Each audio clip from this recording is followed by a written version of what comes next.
नमस्कार मित्रांनो, ते समोर झाड बघताय ते लिंबाऱ्याचं आहे आणि या लिंबाऱ्या झाडाचा फायदा काय आहे तर आपण बघूया। हे लिंबाच्या अशा काड्या काढायच्या, अशी काडी काढून याचं असं बाजूला हे असणार हे बाजूला ठेवायचं आणि हे असं हे गुट्टा आहे ना, हे गुट्टा असं काढायचं आणि यात सगळायचं। आणि महत्वाचं काय मला काय सांगायचं आहे, ह्याच्या मागचं फार आयुर्वेदामध्ये या लिंबाचं फार मोठं महत्व आहे।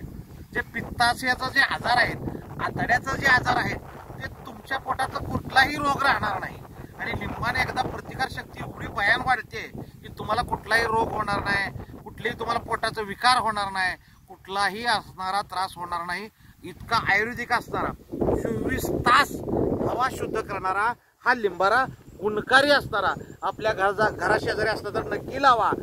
आणि या लिंबाच्या काड्या नक्की तुम्ही आवर्जून रोज सकाळी सगळ्या पाहिजे एवढं मी तुम्हाला या आयुर्वेदाबद्दल महत्त्व सांगतो।